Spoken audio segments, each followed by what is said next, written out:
What is the INTP's biggest problem? It's people. Specifically, the fear of abandonment, judgment, and not being able to emotionally connect with others. In this video, you will learn from Jessica, an officially typed double introvert INTP, about her real life struggles. I've interviewed her in the past, but this time around, we analyzed her type at a deeper level. Our goal this time around is to get to the root cause of her problems. You will see her struggles from an INTP standpoint, as well as to learn some practical solutions to her specific problems. Let's jump right in. Jessica is a jumper INTP type. That means she uses her introvert thinking and introvert sensing first, which is her sleep animal, before her introvert thinking and extrovert intuition. Being a jumper type means Jessica doesn't like chaos and prefers order. Her exact animal stack is sleep, consume, play, blast, and she's double feminine. In general, as an IP type, she is balanced with control and chaos at a roughly 60-40 ratio. Looking at her animal stack, you can see that her weakest animals are play, which is her extrovert intuition plus her extrovert feeling together, and her blast, which is her introvert sensing and extrovert feeling together.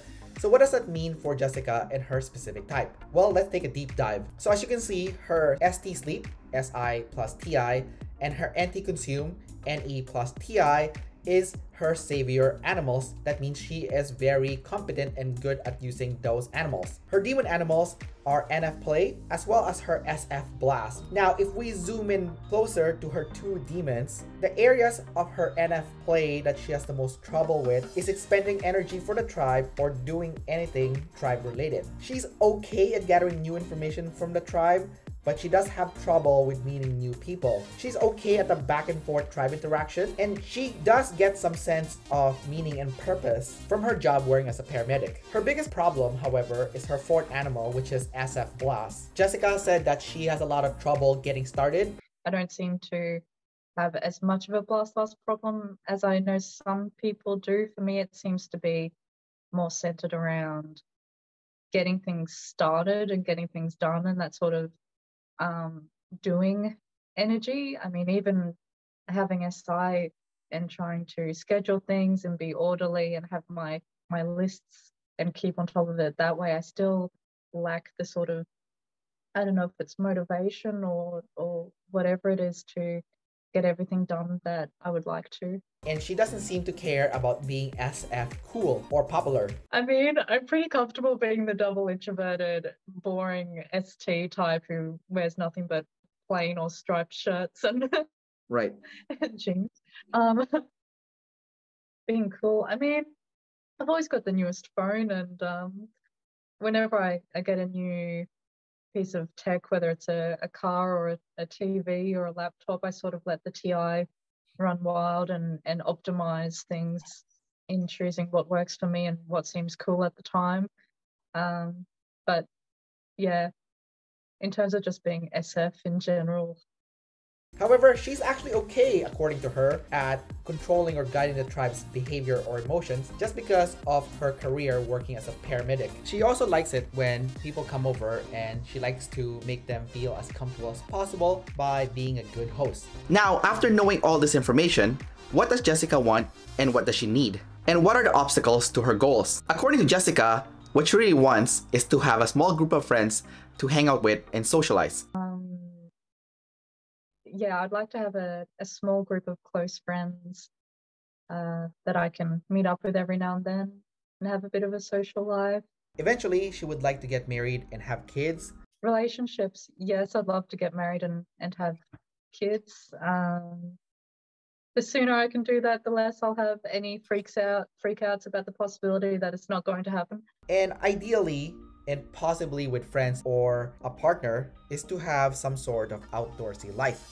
Could have more of a outdoorsy lifestyle. She also wants to get better at getting started to get things done by improving her SF Blast last. The major obstacle to Jessica's goals is that she doesn't know how to get started to make friendships.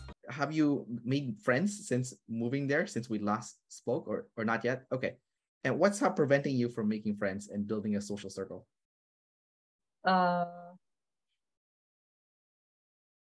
I guess I don't really know how to do it. I mean, before I moved states, it was through school that I made all my friendships. I didn't have to try. I didn't need to search for them. They were there and happened naturally.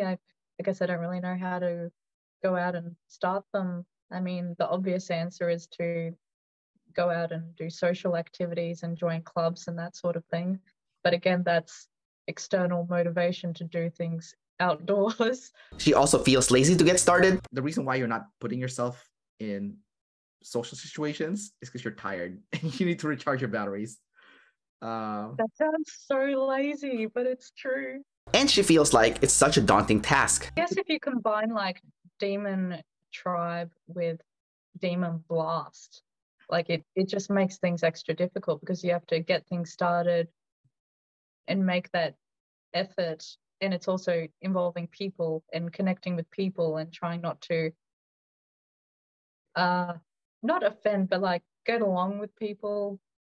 It just plays on everything that's a weakness, like being aware of your energy usage and yeah, blasting energy and tribe problems. Jessica is also not prioritizing putting herself in situations where she can meet friends because whatever free time she has left, she's usually using it to recharge her batteries. And then also with my job as well, between shifts I'm far too tired to do much, and then on my days off I seem to, here I go, sleep first boo boo report, but just spend all my time recharging my batteries and then also trying to SI get things in order and get my chores done and that sort of thing. I don't seem to prioritize scheduling the sort of activities that would put me in an environment to make new friends. So I'm not really helping myself out. She also feels like she will be judged by personalities that she finds off-putting. In reality, though, when you did hang out with people, did you enjoy yourself? Because I noticed with the people with the FE at the bottom, they'll like be kind of apprehensive to do this, but when they're actually in the situation, they're having so much fun. It's really weird. It's like a weird observation I've made. If it's a positive experience, then yeah, because the feminine FE just wants to be swept up in all the happy emotions, and I've still got that little bit of play there, and like I can have a lot of fun in social situations. The only thing that can stop that is if it's a group with personalities in it that I clash with or that sort of offend my TI a bit, or yeah, something like that. And then it's like I can't really be myself in this situation. I'm not really going to have fun because I have to keep a bit of a wall up, not in the really consistent way that masculine DE does, but sort of in this situation, I'm going to hold myself back a bit and not really enjoy it. Is it because you feel like you're going to get judged by those personalities that like it's off-putting to you? Yeah, like I've got that sort of addiction to telling the truth. So it sort of comes down to, am I going to talk and expose that or just not talk? And either can be a fine option because not to talk isn't a huge deal for a blast last, but still it's not as comfortable as I would like it to be. And she sees too many negative possibilities thanks to her masculine extroverted intuition. If I'm being completely honest, when it comes to relationships and work and that sort of thing, I'm really noticing the demon NE problems and the responsibility to prepare for all these negative possibilities that appear in my mind, and they feel so real. And suddenly, you know, I just get overwhelmed with thinking, oh my gosh, all this can happen and it's all going to happen, and I have to prepare for every single negative outcome and prepare, and I've got no time, and oh gosh, and that just seems to be a recurring issue. So if I can calm that one down, I think I'd be doing a lot better. So what is the solution to Jessica's problem? Well, first, she needs to have a system to organize and gather people, as well as a system to maintain existing relationships. Usually, gathering comes before organizing, but in Jessica's case, she can eliminate low-hanging fruit when it comes to people problems by organizing the existing relationships she has first before doing the daunting task of gathering new people. I think your problem right now is friendship acquisition. That's a different story. Yep. So this is managing friends. This is like OI. This is OI with friends. This is not the the OE with friends, because the OE, you have to gather the friends first, and then you have to OI the friends afterwards. So Yeah, I think that's why your dialing system sounds a lot more fun to me than the actual acquisition. the problem with Jessica is she sees her relationship with other people as black and white. It's very puzzling for me because I'm thinking, black and white about people. Like, is this person going to be a good friend? Yes or no? That's it. It's not, oh, I can have fun with this person, but let's not talk to them about serious things. Like, I think if I could develop that sort of processing and categorizing, that'd be awesome, because I think that's messing me up quite a bit, just the black and white, yes or no, thinking about people. Instead, it would be better if she organized her relationships with other people into categories or labels instead. The best way to describe how the label or category works is by imagining that your relationships with people is more like a light dial instead of a switch. So instead of on and off, whether you hate them or like them, you put them in categories instead. As you know, the bare minimum requirement to maintain a relationship in a positive way is to meet up with someone at least once a year face to face. And depending how much you like or enjoy someone's company, then you would categorize them on how frequent you would spend time with this person. I think you need to look at it from a pros and cons standpoint, like the benefit and the negative. So the frequency that you see people changes the toxic level. It's like a radiation, right? Like it's your exposure. Yeah, too much exposure is bad, but like a little bit, it's not gonna hurt you. As a matter of fact, it could be positive.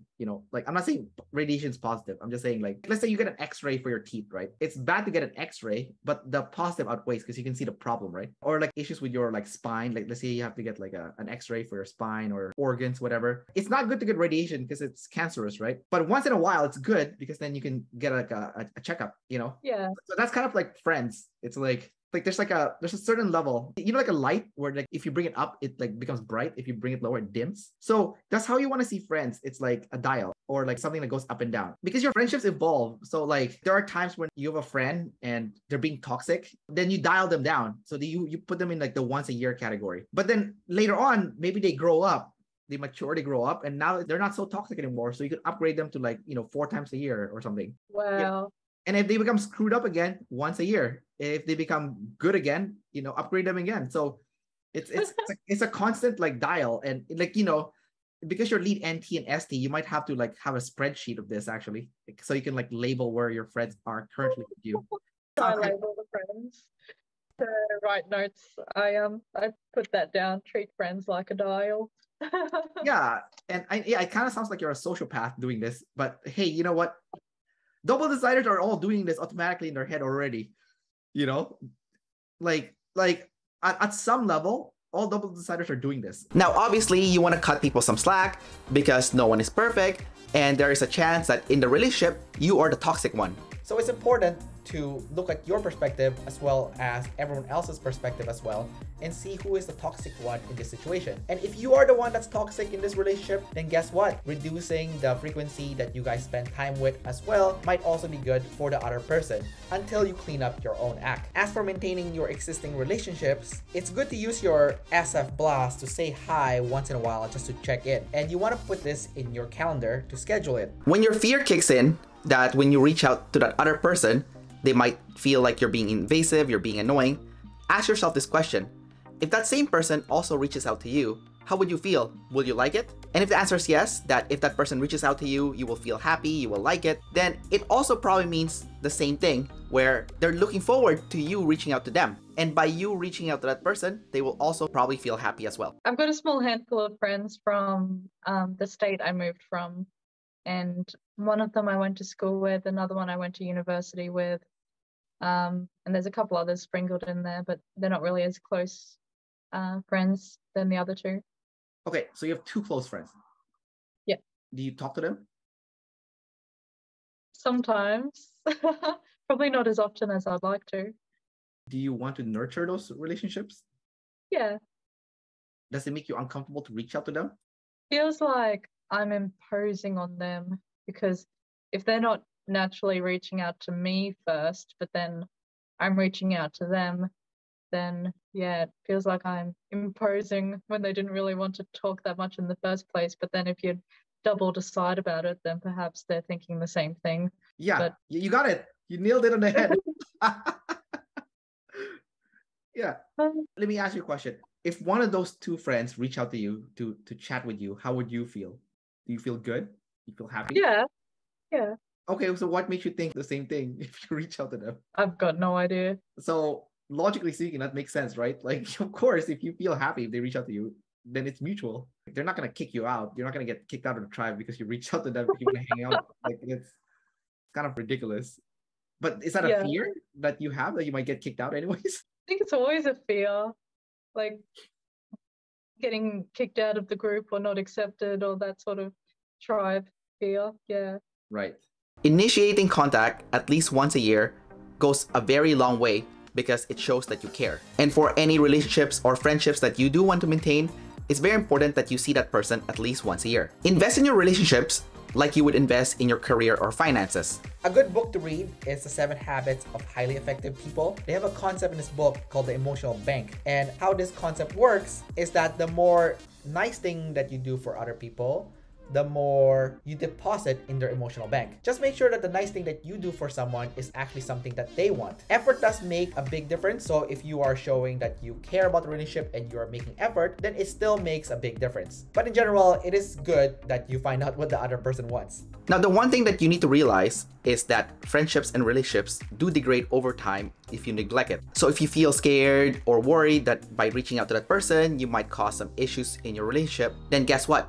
By not doing anything either, you're also messing up the friendship and the relationship. So the end result of inaction when it comes to any friendships and relationship will be that that friendship will go downhill real fast, which is something that you obviously don't want to happen. Now, the good thing about existing friendships and relationships is that you already know that person already knows you. So maintaining that friendship and relationship is going to be so much easier than if you have to go find someone new and build a new friendship or relationship. And because you know that person already, scheduling a hangout is so much easier as well. So don't take it for granted, go reach out to that person and be that IP type that puts the pressure on themselves to keep the relationships good. Now, the hard part for Jessica's specific type is because she is control over gather as an INTP. That means meeting new people is going to be the harder task than organizing her existing friendships. Now, I understand that Jessica has the need to recharge her batteries after a long week of work. However, there are still times in Jessica's life where she can schedule in attending events that she really cares about and she wants to learn more about. The good thing about attending events such as a conference or summit, a workshop, or a meetup is that by going to those events, you are going there for yourself to begin with anyway. So even if you don't meet anyone, you can learn something new or learn something valuable from a topic of your own interest. And if you meet someone, it's just an added bonus. So I see this as a win-win way for you to gather and meet new individuals. The other benefit is also that when you meet those individuals, you guys will obviously have the same interests since you're both attending the same event. Another way to meet new people without having to go out of your way to meet new people is just to frequent local places where people tend to gather. Now, I know you're an introvert, so going to clubs and bars is probably not a good option for you. However, you still need to stay fit, so I think going to a fitness center is good. I personally work in a fitness center and I can't tell you how many people make friends or even find someone to date by going to the gym frequently. So just going to the fitness center and working out and being present there, eventually you will befriend the people within your vicinity. And this is a good thing because obviously the people that attend the fitness center are more health conscious and they care about their personal health. I hope that you found this video helpful, and it's very awesome for Jessica to share more about herself and the real problems that an INTP type would experience. Don't forget to subscribe, and I'll see you next time.